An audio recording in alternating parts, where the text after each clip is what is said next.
अस्सलाम वालेकुम my beautiful Sagittarians, this is Shabana Ali and I welcome you to my channel. आज मैं आपकी मार्च की रीडिंग कर रही हूँ। लेट्स सी कि मार्च का मंथ आपके लिए क्या लेके आ रहा है और क्या एक्सपेक्ट कर सकते हैं आप अपने करियर के हवाले से, हेल्थ के हवाले से और रिलेशनशिप के हवाले से। जैसे कि आपको पता है कि ये नया साल जो है इसका नंबर 9 है। 9 का मतलब है कंप्लीशन। आपके जितने कार्मिक साइकिल्स, मतलब कोई चैलेंजेस आपकी जिंदगी में मुसलसल कई सालों से चले आ रहे हैं और रिपीट हो रही हैं वो सिचुएशंस, तो ये बेसिकली उन तमाम चीज़ों के कंप्लीशन का टाइम है और कुछ नए साइकिल्स शुरू हो रहे हैं, कुछ चेंज आ रहा है। तो चेंज जो है वो थोड़ा सा अनकंफर्टेबल होता है। तो उस पर मैं ज़रा डिटेल में एक और वीडियो पोस्ट करूंगी। लेकिन लेट्स सी कि अभी आपका ये वाला मंथ कैसा है और इसमें क्या एक्सपेक्ट कर सकते हैं आप फाइनेंशियली, करियर के हवाले से। सो फर्स्ट ऑफ ऑल आपका कोई स्ट्रेस वाली सिचुएशन जो है वो जैसे कोई एक ऐसी सिचुएशन है स्ट्रेस वाली जो कि आपको उसने काफी अरसे से परेशान रखा हुआ है, तो वो चीज आपकी सिस्टम में से निकल रही है, वो स्ट्रेस निकल रहा है बेसिकली। वो आपको कोई होप नजर आना शुरू हो जाएगी इस मंथ के स्टार्ट से ही, कि जिसके नतीजे में वो स्ट्रेस आपका जो है वो रिलीज हो जाएगा, सिस्टम में से निकल जाएगा। आपका अगेन आपके कार्मिक साइकिल्स के एंड होने का मैसेज आ रहा है यहाँ पर कि कोई ऐसी स्ट्रेसफुल सिचुएशन जो कि रिपीटेडली हो रही थी आपकी जिंदगी में और वो बहुत सालों से थी, हो सकता है डेकेड्स गुजर गए हों, लेकिन एक रिपीटेडली जो एक सिचुएशन चल रही है, आपने अपने लेसन्स लर्न किए हैं पास्ट में, उस सिचुएशन के साथ जुड़े हुए आपके जो भी इमोशनल बैगेज था वो आपने रिलीज किया, आपने अपनी सिस्टम में से उस चीज को निकाला है, तो उसके नतीजे में वो सिचुएशन ट्रांसफॉर्म हो रही है और कोई पॉजिटिव वे में टर्न हो रही है आपके फेवर में। वो सिचुएशन हो सकता है आपके करियर के हवाले से, कोई ऐसा काम आप कर रहे हैं, जॉब ऐसी कर रहे हैं कि जिसमें आपको आप मुतमईन नहीं थे, आपको एक तरह से कोई फायदा नहीं उसमें नजर आ रहा था, कोई एक वो होता है ना स्लेवरी के तौर पे आप कर रहे हैं कि आप उस जॉब को छोड़ना भी नहीं चाह रहे क्योंकि आपको आगे कुछ और नजर नहीं आ रहा, लेकिन आप उस जॉब को किए जा रहे हैं और आपको कोई ऐसा कोई उससे ना तो फाइनेंशियल कोई ज्यादा आपकी सिचुएशन अब बेहतर हो रही है और ना ही आपको कोई इनर सेटिस्फैक्शन है। तो वो जैसे वो जॉब खत्म करने का फैसला आप आसानी से कर सकेंगे, आपको कोई नया रास्ता नजर आ जाएगा। दूसरी सिचुएशन जो है, मुझे इस वक्त बहुत स्ट्रांगली आपका फील हो रहा है कि पैसों के हवाले से जो तंगी का लेके एक बरकत नहीं थी उसमें, और वो बेबरकती वाला एलिमेंट जो है वो लिफ्ट हो रहा है और उसकी जगह एक अबंडेंस और प्रोस्पेरिटी के अंदर वो जो एक जॉय वाला एलिमेंट है वो अब आपका मुझे नजर आ रहा है कि वो एड अप हो रहा है इस साल, इस महीने में। एक फाउंडेशन आपकी बन रही है, आपको जो भी काम जिसको आप दिल से करते हैं, जो आपको आपकी एक एक्सपर्ट हैं आप जिस काम में, आपके जो एक एरिया है जिसमें आपको लगता है कि ये काम मैं बेस्ट कर सकता हूँ या कर सकती हूँ, तो आप उसको अपना करियर के तौर पे अपनाते हुए नजर आ रहे हैं इस टाइम पे। उसको एक पैसे जनरेट करने के लिए एक सोर्स आप उसमें कन्वर्ट करते हुए नजर आ रहे हैं। तो आपका अगर कोई ऐसा हॉबी है या कुछ है, हो सकता है कि आप अपने यूट्यूब चैनल शुरू करना चाहें या फिर कोई ऑनलाइन ट्रेनिंग्स करवाना चाहें, अपने जो भी कोई काम आपको आता है, कोई पेंटिंग करते हैं आप, आपको कोई भी स्किल है आपके पास, तो उस स्किल को आप स्प्रेड करते हुए नजर आएंगे और उसकी वजह से एक आपका बहुत स्ट्रॉन्ग एक काफी स्टेबल किस्म का सोर्स ऑफ इनकम बन जाएगा। आपको सोचना है बैठ के इस टाइम पे कि what do you love to do, क्योंकि आपके पैसे में बरकत जो आ रही है वो बरकत आनी ही उस चीज से है जब आप अपने काम को पसंद करना शुरू कर देंगे, when you will start loving what you do. तो आपको वो डिस्कवर करने की जरूरत है। आप उसको एज अ हॉबी ही अगर कंटिन्यू करना चाहें तो भी आपके समहाउ चीजें बेहतर होना शुरू हो जाएंगी। तो आपकी जो भी कोई हॉबीज हैं, थोड़ा सा टाइम जरूर निकालें, उसके ऊपर भी थोड़ा तवज्जो दें, क्योंकि आपकी हॉबीज के जरिए से ना एक एनर्जी खुल रही है कि जिससे आपके काम में भी बेहतरी आ जाएगी। आपको थोड़ा सा जो बेसिकली हमारा जो फुल मून है 14th को और उसके साथ लूनर एक्लिप्स है, उस टाइम पे हो सकता है कोई पास्ट की चीजें सरफेस पे आ जाएं आपकी, कोई ऐसे मैटर्स जो कह सकते हैं कि आपके पास्ट में आपने कोई काम किया, आपको पसंद था, आपने किया और उसमें आपको कोई फायदा नहीं हुआ, आपको बंद करना पड़ा। तो हो सकता है कि वो मेमोरी आपको हिट करे, आपको वो अपना फेलियर जो है वो उसके ऊपर थोड़ी सी आप अपसेट फील करें, बट बेसिकली वो पुरानी फीलिंग है और उसके निकलने का टाइम आया हुआ है। तो इस पीरियड को आपने जो 14 मार्च से लेकर 29 मार्च तक का जो पीरियड है उसको आपने इस तरीके से लेना है कि ये बेसिकली आपकी एक यूनिवर्स जो है ना वो आपको रिमाइंडर दे रही है कि ये चीजें आप पीछे छोड़ के आ चुके हैं, इनको सिर्फ अपने सिस्टम में से लेट गो करना है, रिलीज करना है। तो कोई लिमिटिंग किस्म के बिलीफ आपके फॉर एग्जाम्पल मुझे हमेशा पैसों के मामले में तंगी रहती है, ये एक बिलीफ है। तो अगर ऐसी कोई चीज आपको, ऐसे ख्यालात आते हैं तो उनको आने दें, पूरा उनको सुने, और जब वो कंप्लीट हो जाए, वो पूरा वो नेगेटिव एक थॉट्स का जो साइकिल है या एक वो एक प्रेशर है, वो जब वो थोड़ा सा उसको आप सुन लेंगे, उसको तवज्जो दे देंगे, तो आप देखेंगे कि उसने खुद से वो बंद हो गई हैं वो थॉट्स आनी। तो इस वक्त आपको अपनी तमाम नेगेटिव थॉट्स के ऊपर भी काम करने की जरूरत है, वो उनके सरफेस करने के चांसेस हैं। हो सकता है कि आपने काफी टाइम से कोई नेगेटिव थॉट्स जो हैं नोटिस ना किए हो अपने बारे में, लेकिन इस टाइम पे पॉसिबिलिटी है कि वो सरफेस पे आएंगी। आपने उसको सिर्फ रिलीज करना है ताकि आपका ये जो पैसों का रास्ता है एक माशाल्लाह से खुल रहा है, इसको पूरा खुलने दें।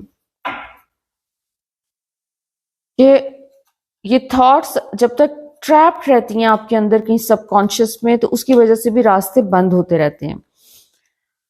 बाकी आपका फर्दर आपके इमोशनल मैटर्स में इस टाइम पे अचानक कुछ चेंजेस आते हुए नजर आ रहे हैं। कोई पुराने कनेक्शंस जो हैं वो दोबारा से आपकी जिंदगी में आ रहे हैं। कोई ऐसे लोग जिनके साथ शायद आपने मिलना जुलना बंद कर दिया हुआ था, या लोगों ने आपसे मिलना जुलना बंद कर दिया था, डिस्कनेक्ट हो गए थे, तो वो लोग भी वापस आ रहे हैं। बहुत से पुराने दोस्तों के साथ कोई कनेक्शंस बनते हुए नजर आ रहे हैं। और अगर आप सिंगल हैं और आप रिलेशनशिप का वेट कर रहे हैं, तो इस टाइम पे न्यू रिलेशनशिप के कोई ऑप्शन जरूर आएंगे, लेकिन आपने अवॉइड करना है अभी इस टाइम पे। इस टाइम पे एक्लिप्स के टाइम पे और उस पीरियड में किसी भी न्यू रिलेशनशिप को आप ट्रस्ट नहीं कर सकते, क्योंकि उस वक्त हर चीज फॉगी होती है और सबके साथ सब कुछ एक माइंड पे एक थोड़ा सा फॉग जरूर होता है, इल्यूजन का टाइम होता है ये।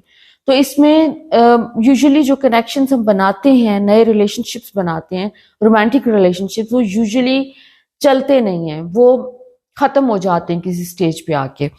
तो आपको अगर इस किस्म का कोई ऑप्शन मिलता है, कोई आता है, तो आप उसको जरूर रखें जहन में। लेकिन एक्लिप्स का पूरा टाइम जो कि समझ लें कि अप्रैल मिड तक है, मिड ऑफ मार्च में आपका लूनर एक्लिप्स है फुल मून के साथ, और फिर सोलर एक्लिप्स है न्यू मून के साथ, और फिर एक पार्शियल मेरे हाल में एक्लिप्स है जो कि 13th अप्रैल को है। तो ये सारा का सारा टाइम जो है थोड़ा सा कंफ्यूजन वाला टाइम है, इसको अभी आपने गुजरने देना है। तो if you want to meet this person even after that, तो फिर कंटिन्यू करें, लेकिन अभी कोशिश करें कि बहुत सीरियस नहीं लेना आपने इस चीज को, अगर कोई रिलेशनशिप का आपके पास सामने ऑप्शन आता है। दूसरी बात यह कि कार्मा आपका जस्टिस का कार्ड 2 दफा आ गया है, और प्लस आपका न्यू बिगिनिंग्स का आ रहा है। तो बेसिकली आपकी जो न्यू बिगिनिंग्स हैं वो फुली आप उसको महसूस कर सकेंगे ईद के बाद, जो कि नेक्स्ट मंथ है अप्रैल के मून के साथ। बेसिकली मार्च के एंड में है, 29 या 30 मार्च को न्यू मून है। तो उसके बाद आप देखेंगे कि आपका बहुत सी चीजें, नई चीजें अपेयर होना शुरू हो जाएंगी आपकी जिंदगी में।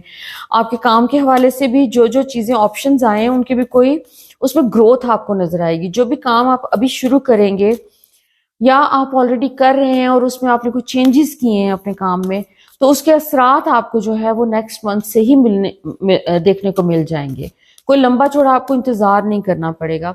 और इसमें कोई कनेक्शन मुझे पास्ट में से आपका एक स्पेशल कनेक्शन कोई वो भी रीसर्फेस करता हुआ नजर आ रहा है। समवन जिसको आपने कभी बहुत अहमियत दी, बहुत एक हो सकता है कि रोमांटिक कनेक्शन हो आपका, और फिर वो किसी वजह से वहीं पर स्टॉप हो गई चीजें, कोई ग्रो नहीं किया वो, और डिस्कनेक्ट हो गए, तो वो एक कनेक्शन आपका रिवाइव होता हुआ नजर आ रहा है। प्लस आपके कोई ऐसे फ्रेंड्स या कोई ऐसा फ्रेंड जो पाकिस्तान में नहीं है, दूसरे किसी कंट्री में, या जहां पे भी आप रहते हैं वहां पे नहीं है, किसी दूसरे कंट्री में है, तो वो भी रिवाइव होता हुआ नजर आ रहा है। आपका ये वाला टाइम जो है ना, इसमें आपके ओवरऑल प्लैनेट्स आपके सारे के सारे आपके ओवरसीज कनेक्शंस की तरफ जो है वो सब लगे में इशारा कर रहे हैं। अच्छा, आपके फर्दर जो है आपके हेल्थ की चीजें और तमाम, आपको स्ट्रेस को अवॉइड करना है बेसिकली, क्योंकि आपका ये वाला टाइम इतना पॉजिटिव है और इसमें आपको स्ट्रेस का हर एस्पेक्ट जो भी अपनी जिंदगी में कोशिश करें कि 1 महीने के लिए स्ट्रेस निकाल दें। स्ट्रेस के ऊपर आपने जाना ही नहीं है। आपको स्ट्रेस फील हो को म्यूजिक फुल वॉल्यूम में चला दें, ना फुल वॉल्यूम में चलाएं, कम वॉल्यूम में चला दें, लेकिन अपने आप को डिस्ट्रैक्ट करें। कुछ आप अपने किसी फेवरेट टॉपिक पे कोई यूट्यूब पे वीडियो उठा के देख लें, कुछ भी कहीं मेंटली अपने को बुक पढ़ लें, को पेंटिंग कर लें, कुछ भी कर लें, लेकिन स्ट्रेस की तरफ आपने नहीं जाना। स्ट्रेस को आपने कंप्लीटली अपनी जिंदगी में से आउट करना है, जितना आप कर सकते हैं इस महीने में। उसकी रीजन ये है कि जो भी छोटी से छोटी चीज आपको जॉय देती है, अगर आप इस महीने उस जॉय के ऊपर फोकस कर लेंगे इंस्टेड कि वो जो चीजें आपको स्ट्रेस दे रही हैं, तो आपकी वो जो जॉय है वो परमानेंट हो जाएगा आपकी जिंदगी में। क्योंकि इस वक्त ये समझ लें कि एक न्यू बिगिनिंग्स जो हो रही है ना, उसकी फाउंडेशन बन रही है। ये मार्च का मंथ है ही फाउंडेशन का मंथ। इसमें जो चीज आप अपनी जिस पे आप फोकस कर लेंगे, जिसको आप एनर्जी दे देंगे, वो परमानेंट हो जाएगी आपकी जिंदगी में। आप जिस चीज को इग्नोर कर देंगे, फॉर एग्जाम्पल इस वक्त मुझे आपके पैसों के हवाले से लैक की एक जो एनर्जी है वो आपकी जिंदगी में से जाती हुई नजर आ रही है। सो आपके ये वाला महीना फाउंडेशन बना रहे आपके अगले 20 साल की। जो आपको सक्सेस अब आगे आ रहा है, आपने जो लंबे अरसे से आप एक रट में फंसे हुए थे और आप जिस एक विशेष साइकिल में थे, अब वो खत्म हो रहा है और आपका एक प्रॉस्पेरिटी और अबंडेंस का टाइम शुरू हो रहा है। उसको आपने रिसीव करना है। सिर्फ आपका बेसिकली पूरा फोकस जो होना चाहिए कि you are going to receive all the good things. Stress आएगा, अटैक करेगा, नेगेटिव इमोशंस आएंगे, आपने उनको सिर्फ ज्यादा तवज्जो नहीं देनी। रिकग्निशन जरूर दें कि हाँ ये है चीज आ गई है, लेकिन उसको आपने बहुत ज्यादा तवज्जो नहीं देनी, अपनी जिंदगी का महवर नहीं बनाना। पॉजिटिव चीजों को रिसीव करें। आपके एक एक करके तमाम पीसेस जो है ना, आपके पजल जो जिंदगी का है, उसके वो अपनी जगह पर आके बैठ रहे हैं और आपकी पिक्चर कंप्लीट हो रही है लाइफ की। आप पिछले 20 साल का जो टाइम है, पिछले 20 साल की जो नाकामियां हैं वो धुलने जा रही हैं आपकी। तो इस वक्त उस पॉजिटिव एनर्जी के ऊपर फोकस करें। लव आ रहा है आपकी जिंदगी में, आपकी जिंदगी में प्रॉस्पेरिटी आ रही है, अबंडेंस आ रहा है। सो बी ग्रेटफुल। आपकी ये जिंदगी में से तमाम परेशानियां आप देखेंगे कि अगले कुछ महीनों में एक एक करके सबकी सब जाना शुरू हो जाएंगी, including your health issues. So एक पॉजिटिव एटीट्यूड जो है, that is going to bring you a lot of prosperity and abundance and love. So overall माशाल्लाह काफी अच्छी पॉजिटिव आपका महीना जा रहा है। ये इसकी बहुत अच्छी रीडिंग आ रही है आपकी। I hope you enjoy your month. और अगर आपके साथ रेजोनेट की है मेरी ये रीडिंग तो प्लीज अपने कमेंट्स में जरूर बताएं। So until next time, love, light and blessings.